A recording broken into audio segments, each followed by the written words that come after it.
ప్రాంతీయ వ్యవసాయ పరిశోధన స్థానంలో ఈ నెల 18న కిసాన్ మేళా నిర్వహించనున్నారు. కొత్త వంగడాలు, సాంకేతిక పద్ధతుల ప్రదర్శనతో పాటు క్షేత్ర సందర్శన కార్యక్రమం ఉంటుందన్నారు సంచాలకులు జాన్సన్.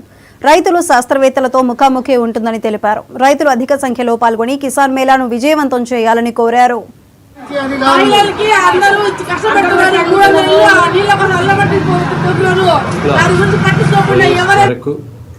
రైతుల అభివృద్ధి కొరకు రైతులకు అధునాతనమైన టెక్నాలజీ మరియు వంగడాల మీద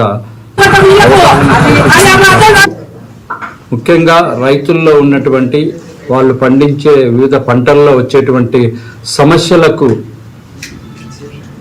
వాటిని గురించి ఎలాంటి చర్యలు చేపట్టాలి, ఆ సమస్యలను ఎలా నివర్తించాలి, నాణ్యమైనటువంటి పంటను ఎలా తీసుకోవాలి, తమకున్నటువంటి ఆ యొక్క పంటలను ఎలా ఎక్కువ దిగుబడిని పెంచుకోవాలి అనే వాటి మీద రైతులకు అవగాహన కల్పించడానికి పెద్ద ఎత్తున 18వ తారీఖున మేము కిసాన్ మేళా ఈ యొక్క ప్రాంతీయ వ్యవసాయ పరిశోధన స్థానంలో నిర్వహించడం జరుగుతుంది.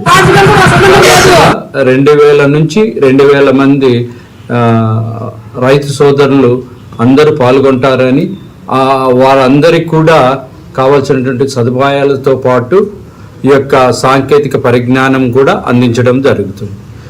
కారణం ఏమిటి అంటే ఈ యొక్క పరిశోధనా స్థానము ముఖ్యంగా 1906 సంవత్సరంలో స్థాపించబడింది.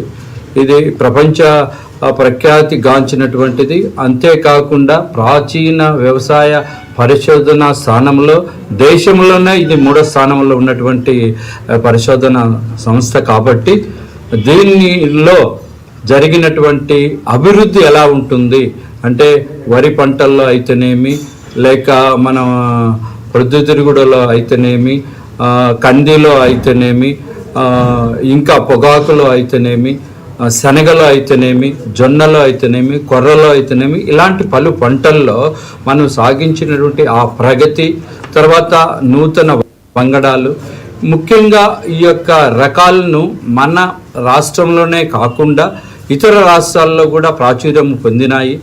కొన్ని దేశవాళీ రకాలు కూడా మన భారతదేశం మొత్తం కూడా వ్యాపించి ఉంది. అంటే వారికి ఉన్నటువంటి వాతావరణ పరిస్థితులను బట్టి, వారికి ఉన్నటువంటి అనుకూలతను బట్టి ఈ యొక్క రకాలు మన రాష్ట్ర వ్యాప్తమే కాకుండా దేశవ్యాప్తంగా ప్రాచుర్యం పొందినాయి. కాబట్టి అలాంటి ప్రఖ్యాతిగాంచినటువంటి యొక్క సంస్థలో ఎలాంటి పరిశోధనలు, ఎలాంటి విస్తరణ కార్యక్రమాలు చేపడుతున్నాము, అవి రైతులకు ఎలా ఉపయోగపడుతున్నాయి అనేది ఈ యొక్క కిసాన్ మేళా సందర్భంగా రైతులకు అవగాహన. రాబో 18వ తారీఖు ప్రాంతీయ వ్యవసాయ పరిశోధనా స్థానం నంద్యాలలో రైతుల శ్రేయస్సు కొరకు, రైతుల అభివృద్ధి కొరకు, రైతులకు అధునాతనమైన టెక్నాలజీ మరియు వంగడాల మీద అవగాహన కల్పించడం కొరకు, ముఖ్యంగా రైతుల్లో ఉన్నటువంటి వాళ్ళు పండించే వివిధ పంటల్లో వచ్చేటువంటి ప్రకాశం జిల్లా మార్కాపురం